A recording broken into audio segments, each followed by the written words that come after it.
Good evening twelfth class students. मेरे प्यारे बच्चों, लेके माँ सरस्वती का नाम और करते हैं शुरू आज के लेक्चर का काम। और आज का लेक्चर है हमारा फाइनल लेक्चर, छोटा लेक्चर होने वाला है, जहाँ पर हम कंक्लूड करेंगे इनर ट्रांजिशन एलिमेंट्स को, अर्थात एफ ब्लॉक एलिमेंट्स को। आशा करते हैं बहुत अच्छे से आपके ये पूरा चैप्टर हमने कवर अप कराया है, बहुत ईमानदारी के साथ, बहुत मेहनत के साथ, परिश्रम के साथ। आप लोगों ने आधे चैप्टर का टेस्ट दे भी दिया है, तो अब आज के लेक्चर के कंप्लीशन के बाद तैयार हो जाइए। आपका कमिंग सैटरडे में full D and F block chapter का टेस्ट भी होना है। मेरे प्यारे बच्चों, प्रीवियस लेक्चर में हम आपको बता चुके थे एफ ब्लॉक एलिमेंट्स अर्थात वो एलिमेंट्स जिनमें लास्ट इलेक्ट्रॉन फॉल करता है, लास्ट में नहीं, सेकेंड लास्ट में नहीं, third last F subshell में, अर्थात antepenultimate F subshell के अंदर फॉल करता है। हम आपको प्रीवियस लेक्चर में किस तरीके से जनरल इलेक्ट्रॉनिक कॉन्फ़िगरेशन लिखते हैं ये भी बता चुके थे, जहां पर हमने कुछ जगह आपको ये भी बताया कि कई जगह एक्सेप्शन देखने को मिलती है। एक्सेप्शन देखने को मिलती है जैसे कि यूरोपियम में, यूरोपियम का नंबर 63 होता है, और हमने बताया 54 के बाद अगर इलेक्ट्रॉनिक कॉन्फ़िगरेशन लिखनी हो तो आपने लिखना है xenon 4f5d6s। All right all of you, ये 54, 56, 57 बचे 6 आने थे 4f7 में, लेकिन एक इलेक्ट्रॉन d से f के अंदर चला जाता है। वास्तविकता में तो ये इलेक्ट्रॉनिक कॉन्फ़िगरेशन ऐसे होनी चाहिए थी, लेकिन एक इलेक्ट्रॉन क्योंकि f स्टेबल हो जाता है अगर एक इलेक्ट्रॉन 5d से 4f में चला जाए, जिसकी वजह से यहां से f की स्टेबिलिटी को मेंटेन करने के लिए एक इलेक्ट्रॉन 5d से 4f में चला जाता है, और हम यूरोपियम की इलेक्ट्रॉनिक कॉन्फ़िगरेशन को 4f7, 5d0, 6s की फॉर्म में भी दिखा सकते हैं। यही कार्य यटर्बियम के अंदर भी होता है। यटर्बियम जनरली होना था 4f13, इस प्रकार ये होना था। अगर 70 इलेक्ट्रॉन को फिलअप करते हैं 54, 56, यहां पर आएगा 57, बचे 13 आने चाहिए थे यहां, लेकिन ये वाला एक इलेक्ट्रॉन अंदर आ जाता है। एक इलेक्ट्रॉन अंदर कब आता है? जब या तो F हाफ फिल्ड होता हो या फुल्ली फिल्ड होता हो।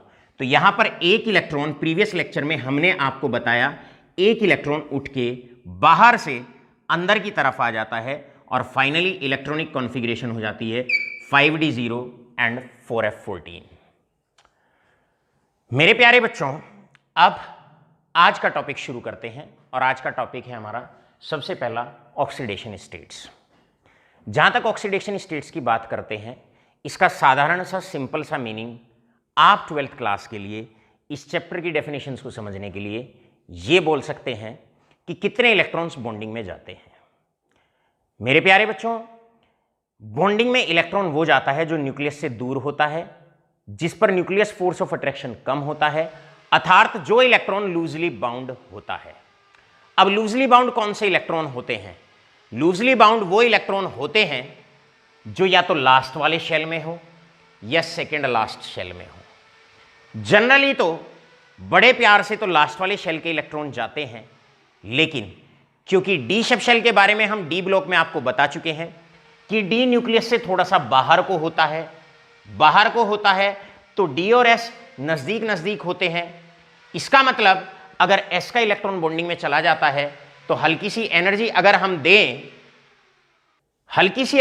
हम दें तो एस और डी दोनों के ही इलेक्ट्रॉन बॉन्डिंग में चले जाते हैं।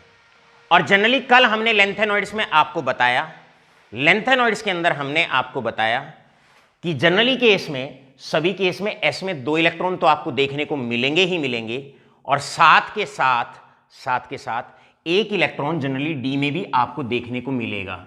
तो बड़े आसानी से 2 इलेक्ट्रॉन ये और 1 इलेक्ट्रॉन ये बहुत आसानी से बॉन्डिंग में जा सकता है। चाहे आप जनरली अगर आप एफ ब्लॉक में किसी भी एलिमेंट को अगर आप देखेंगे तो 2 इलेक्ट्रॉन जनरली आपको डी के अंदर आपको देखने को, एस के अंदर आपको देखने को मिलेंगे जो आसानी से बॉन्डिंग में चले जाएंगे, और 1 इलेक्ट्रॉन डी का भी आसानी से बॉन्डिंग में चला जाएगा। तो हम ये कह सकते हैं कि जनरल तौर पर जो स्टेबल ऑक्सीडेशन स्टेट है, stable oxidation state of lanthanoid is that is +3। तो आप सबसे पहले तो अपने मन में पहला पॉइंट ऑक्सीडेशन स्टेट को लेकर आप ये लिखने वाले हैं कि stable oxidation state of lanthanoid is +3। और +3 क्यों है? क्योंकि लास्ट वाला शेल बॉन्डिंग में या तो लास्ट वाला शेल जाता है जनरली, या सेकेंड लास्ट शेल जाता है। थर्ड लास्ट तो न्यूक्लियस के पास आ जाता है, एफ जनरली न्यूक्लियस के पास होता है। सो नॉर्मल कंडीशंस में एफ का इलेक्ट्रॉन बॉन्डिंग में नहीं जाता है 12th क्लास स्टूडेंट्स, क्योंकि ये न्यूक्लियस के नज़दीक होता है, और जो इलेक्ट्रॉन न्यूक्लियस के नज़दीक होता है वो बॉन्डिंग में पार्टिसिपेट नहीं करता है। तो पहला पॉइंट आप नोट लगा के लिख लें, और पहला पॉइंट यही है कि stable oxidation state of lanthanoid is +3। चलते हैं नेक्स्ट पॉइंट पे। लेकिन अगर हम बात करें, और हम बात करें जैसे कि यूरोपियम की बात करते हैं, अब यूरोपियम वाले केस को अगर आप देखें तो यहां तो S में 2 ही इलेक्ट्रॉन हैं, यहां तो S में 2 ही इलेक्ट्रॉन हैं, D यहां पर खाली देखने को मिलेगा। तो इसका मतलब यूरोपियम याद रखेंगे, यूरोपियम +2 भी दिखा सकता है, यूरोपियम +2 भी दिखा सकता है। अगर आप बात यटरबियम की करते हो तो यटरबियम में भी आपको क्या देखने को मिलेगा? यटरबियम में भी आपको यह देखने को मिलेगा कि 4f में 14 है, 5d में 0 है और 6s में 2 हैं। तो यहां पर भी यटरबियम के अंदर भी 2 ही इलेक्ट्रॉन आसानी से बॉन्डिंग में जा सकते हैं। तो अब आपसे क्वेश्चन पूछा जाएगा, यूं तो लैंथेनॉइड्स के अंदर स्टेबल ऑक्सीडेशन स्टेट +3 होता है। Name the elements that can show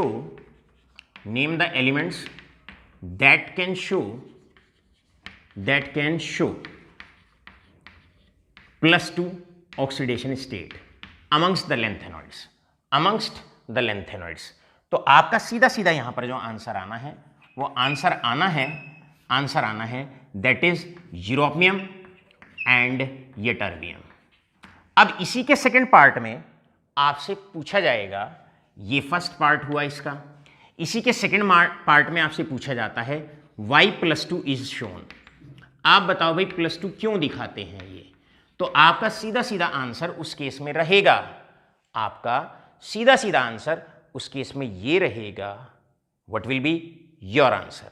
your answer will be कि +2 ये इसलिए दिखाते हैं क्योंकि +2 दिखाने के बाद जो F होता है यूरोपियम के अंदर तो हाफ फिल्ड हो जाता है, कंप्लीटली हाफ फिल्ड हो जाता है, और यटरबियम के केस में जैसे ही ये +2 शो करता है तो जो आपका F होता है वो F कंप्लीटली फुल्ली फिल्ड हो जाता है।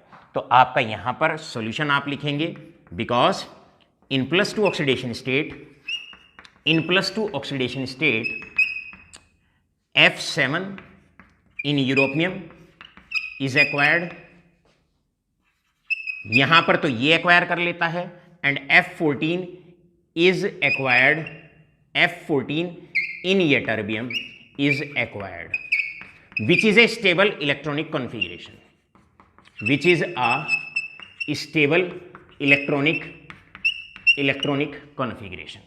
जो एक स्टेबल इलेक्ट्रॉनिक कॉन्फ़िगरेशन है।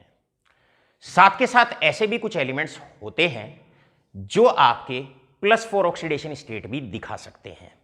एग्जाम्पल लेते हैं सेकेंड पॉइंट। अगर हम सीरियम की बात करें, सीरियम के केस में 2 इलेक्ट्रॉन S में से चले जाएंगे, 1 इलेक्ट्रॉन D में से चला जाएगा, और बचेगा F में 1। अब देखो F स्टेबल जनरली क्या होता है, तो यहां पर आप एक पॉइंट नोट लगा के लिख सकते हैं, नोट F इज स्टेबल। भैया F स्टेबल होता है या तो F में 0 हो, या F में 7 इलेक्ट्रॉन हो, या F में 14 इलेक्ट्रॉन हो। भैया तो हो ही ना, या फिर आधा भरा हुआ हो, या फिर पूरा भरा हुआ हो। ये 3 स्टेबल स्टेट होती हैं, ये 3 स्टेबल इलेक्ट्रॉनिक डिस्ट्रीब्यूशन होते हैं।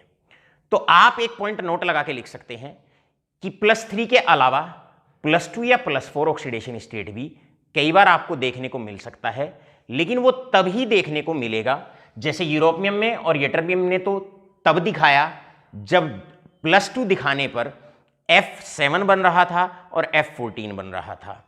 इसी प्रकार F आपका अगर 0 बनता हो, 7 बनता हो या 14 अगर बनता है तो ये +4 ऑक्सीडेशन स्टेट भी दिखा सकते हैं। एग्जाम्पल सीरियम की हम बात करते हैं। भाई +4 सीरियम दिखाता है, सीरियम +4 दिखाता है, और सीरियम +4 क्यों दिखाता है उसका रीजन होता है क्योंकि +4 दिखाते ही जो F होता है, F के अंदर 0 इलेक्ट्रॉन आ जाता है। तो यहां पर आपसे नेक्स्ट क्वेश्चन पूछा जा सकता है, and next question is name the element, name the element that shows, name the element that shows +4 oxidation state. तो +4 ऑक्सीडेशन स्टेट भैया कौन शो करेगा? अरे +4 ऑक्सीडेशन स्टेट वही शो करेगा, कौन? सीरियम। क्यों शो करेगा सीरियम? उसका रीजन है, आपने आंसर दिया सीरियम। अब बी पार्ट में आपसे पूछा जा सकता है वाई, आपसे पूछा जाए भाई क्यों शो करता है, तो आप ये कहोगे since F1 is unstable, since F1 is unstable, क्योंकि F1 अनस्टेबल होता है तो वो एक electron F rarest of rare case में तब चला जाता है बॉन्डिंग में, ताकि F1 से जैसे ही वो F0 में आएगा तो वो एक स्टेबल स्टेट में आ जाएगा। मतलब अभी तक के लेक्चर का कंक्लूजन आगे बढ़ने से पहले, और कंक्लूजन क्या है? बड़ा सिंपल सा कंक्लूजन है। कंक्लूजन मात्र इतना सा है, लेंथेनॉइड्स में क्योंकि D में एक इलेक्ट्रॉन होता है, S में 2 इलेक्ट्रॉन होते हैं और बाकी सारे F में होते हैं, तो आप ये कहेंगे कि स्टेबल ऑक्सीडेशन स्टेट +3, लेकिन कुछ एलिमेंट्स +2 और +4 भी दिखा लेते हैं। +2 और +4 तभी दिखाया जाता है जब या तो F0 बनता हो या F7 बनता हो या F14 बनता हो। ऑल राइट, फटाफट आप इसको कॉपी डाउन करें, और इसके बाद फिर हम क्या करते हैं, इसको खटैक से इस वाले पोर्शन को मैं रब करता हूं, तो आप फटाफट से स्क्रीनशॉट लीजिए।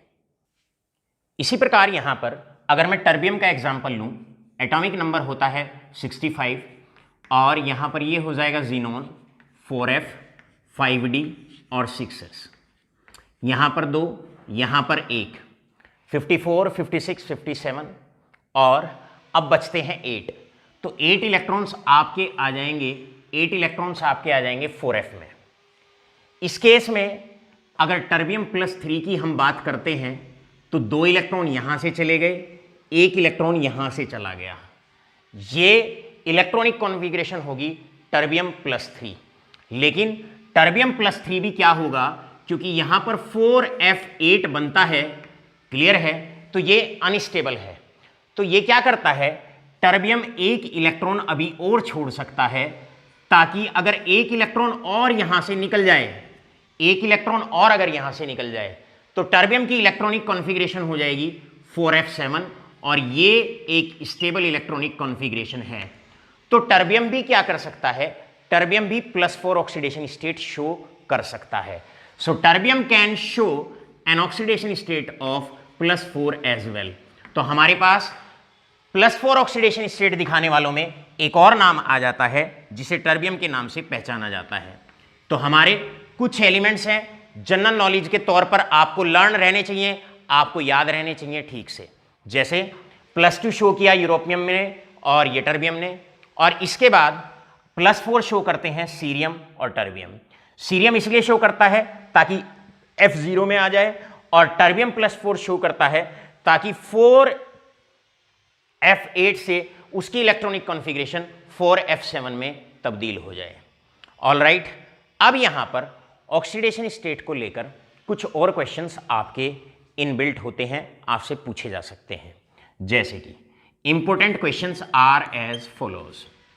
Question number 1, explain terbium +4 and cerium +4 are good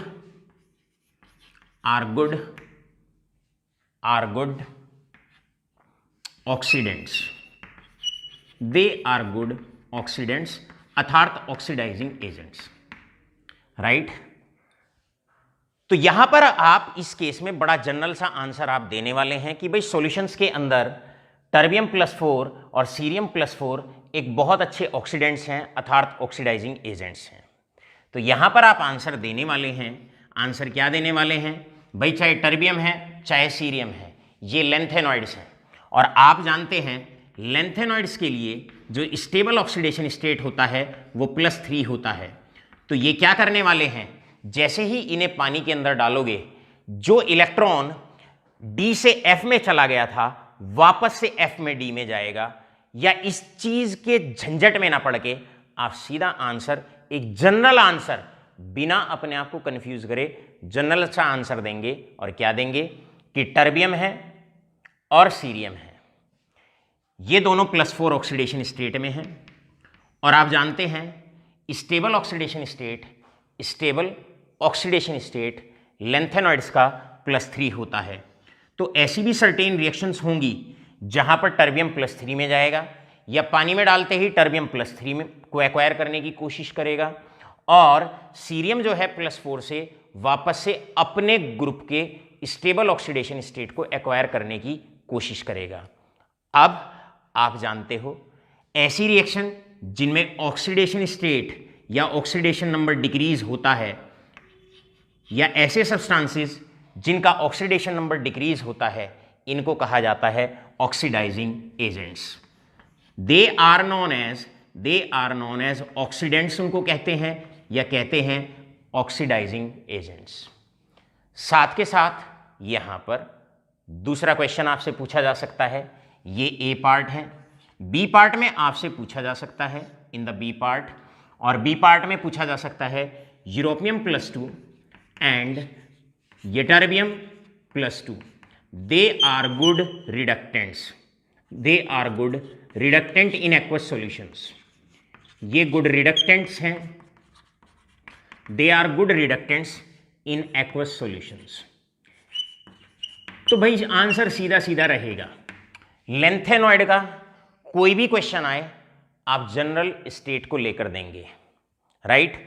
और स्टेट क्या है, आप आंसर कैसे देंगे भाई? यूरोपियम +2 है तो अपने ग्रुप के स्टेबल ऑक्सीडेशन स्टेट को भी दिखा सकता है, तो वो +3 में जाएगा।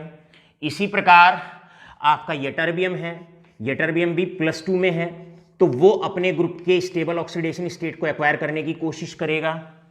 इस दौरान जब वो अपने ग्रुप के स्टेबल ऑक्सीडेशन स्टेट को एक्वायर करने की कोशिश करेंगे तो इनका जो ऑक्सीडेशन नंबर होगा वो इंक्रीज होगा। और आप याद रखिए ऐसे सब्सटेंसेस जिनका ऑक्सीडेशन नंबर घटता है उन्हें ऑक्सीडेंट्स कहा जाता है। और दूसरी बात याद रखेंगे, ऐसे सब्सटेंसेस जिनका ऑक्सीडेशन नंबर इंक्रीज होता है उनको कहा जाता है reductants. They are known as reductants. तो इस प्रकार रिडक्टेंट्स कह लो या रिड्यूसिंग एजेंट्स आप कह लो। तो यहां पर ऑक्सीडेशन स्टेट पर मुख्य तौर पर 3 तरह के क्वेश्चन आपके बने। पहला, स्टेबल ऑक्सीडेशन स्टेट +3 क्यों है? दूसरा, आपका बना +2 कौन कौन दिखाएगा? तीसरा, +4 कौन कौन से एलिमेंट दिखाएंगे? और लास्ट में आपका जो बना वो ये बना, अगर +4 वालों का एग्जाम्पल आ जाए तो +4 वाले गुड ऑक्सीडेंट्स क्यों हैं? और लास्ट कैटेगरी बनी जो +2 दिखाता है वो पानी में जाके रिडक्टेंट की तरह एक्ट क्यों करता है। मेरे प्यारे बच्चों, फटाफट से इस प्रॉपर्टी को आप करें नोट, ले इसका स्क्रीनशॉट, क्योंकि हम अब इसको कर रहे हैं रब। चलते हैं नेक्स्ट प्रॉपर्टी की तरफ।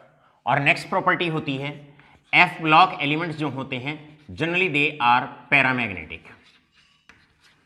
आंसर बिल्कुल उसी तरीके से देना है जैसे डी ब्लॉक एलिमेंट्स का आपने दिया था।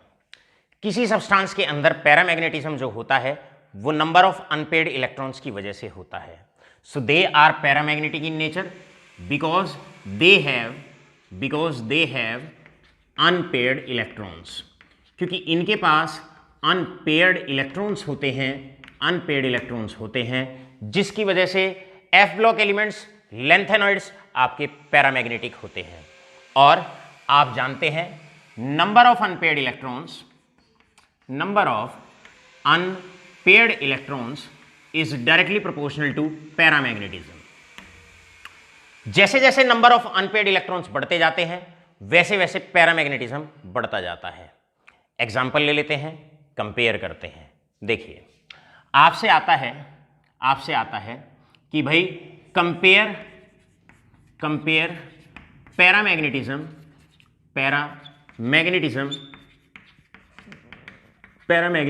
इन नंबर 1 सीरियम +3 और नंबर 2 आपसे पूछा जा सकता है दैट इज यूरोपियम या प्रोमीथियम दैट इज +3। अब सीरियम का नंबर होता है 54, सीरियम का नंबर होता है 58, इलेक्ट्रॉनिक कॉन्फ़िगरेशन ज़ीनॉन, 7 ऑर्बिटल आप यहां बनाएंगे 1 2 3 4 5 6 और 7। आप जानते हैं यहां आएगा 5d और ये आएगा 6s। इसी प्रकार प्रोमीथियम में भी आप क्या करेंगे, ये रहा ज़ीनॉन, f के 7 ऑर्बिटल्स आप बनाएंगे क्योंकि f के अंदर 7 ऑर्बिटल्स होते हैं, राइट, 5d एंड 6s। अब इसका नंबर होता है 61, इसका नंबर होता है 58, 2 यहां, 1 यहां और 1 इलेक्ट्रॉन यहां। इसी प्रकार 2 यहां, 1 यहां, 57, बचे 4 इलेक्ट्रॉन आप यहां पर रखने वाले हैं। कंपेयर करना था सीरियम +3 को और प्रोमीथियम +3 को। 1 इलेक्ट्रॉन 2 इलेक्ट्रॉन, 2 यहां से गए, 1 यहां से गया। इसका मतलब यहां पर इलेक्ट्रॉनिक कॉन्फ़िगरेशन 5d0 6s0 ये रही, यहां पर 5d0 6s0। अब यहां 1 अनपेयर्ड इलेक्ट्रॉन, यहां 4 अनपेयर्ड इलेक्ट्रॉन। हमने कहा number of unpaired electron is directly proportional to paramagnetism. तो आप सीधा आंसर यहां पर देंगे कि भाई promethium is more paramagnetic as comparison to that is cerium +3 ion. अब आप जानते हैं पैरामैग्नेटिज्म अगर कैलकुलेट करना हो, किसी सब्सटेंस के अंदर कितना पैरामैग्नेटिज्म स्टोर्ड है, अगर कभी भी ये आपको कैलकुलेट करना हो तो इसके लिए आपको हम पहले ही एक फॉर्मूला बता चुके हैं। और फॉर्मूला पैरामैग्नेटिज्म किसी भी सब्सटेंस के अंदर जो स्टोर्ड होता है उसे कैलकुलेट करने का फॉर्मूला हमारे पास होता है that is mu spin is equal to √n × n+2 Bohr magneton. जहां पर आप जानते हैं n का मतलब होता है नंबर ऑफ अनपेयर्ड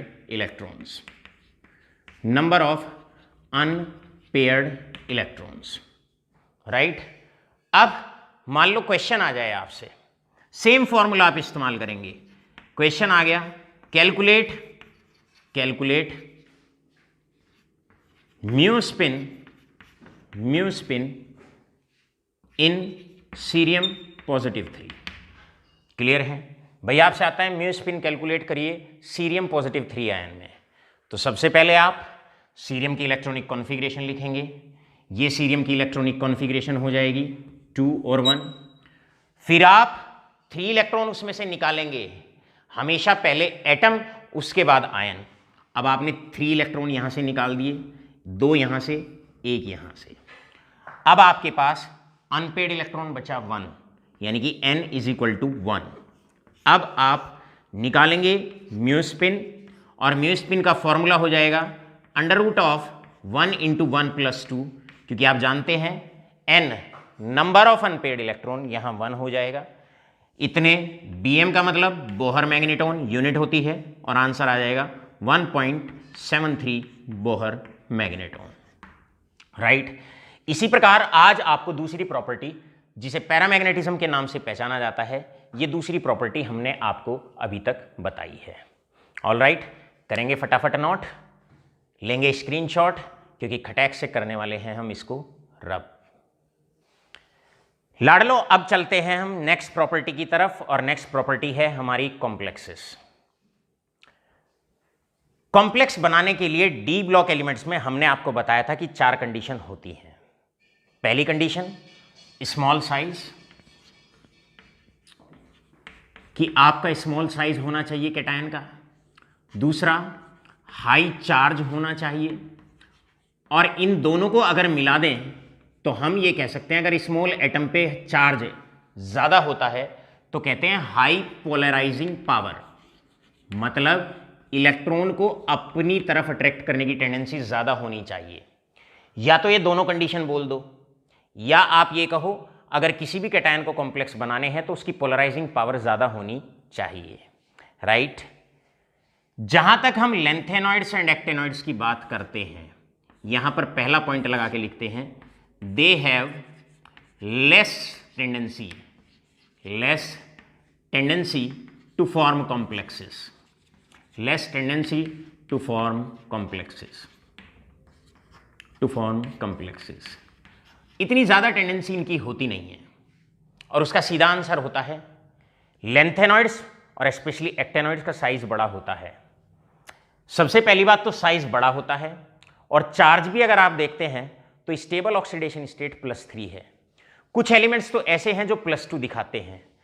इसका मतलब अगर साइज बढ़ जाएगा और चार्ज कम हो जाएगा तो इलेक्ट्रॉन्स को अपने प्रति खींचने की टेंडेंसी कम हो जाएगी, मतलब पोलराइजिंग पावर कम हो जाएगी।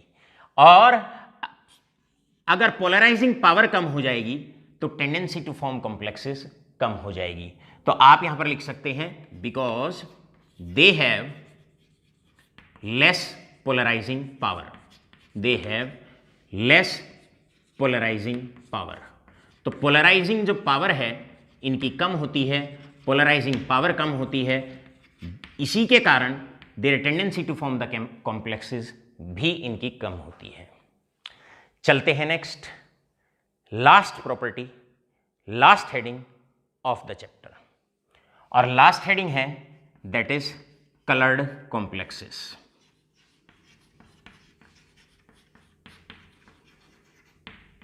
ट्वेल्थ क्लास स्टूडेंट्स, अभी हमने कहा कि इनकी टेंडेंसी कॉम्प्लेक्स बनाने की कम होती है। हमने ये नहीं कहा कि कॉम्प्लेक्सेस नहीं बनाते हैं।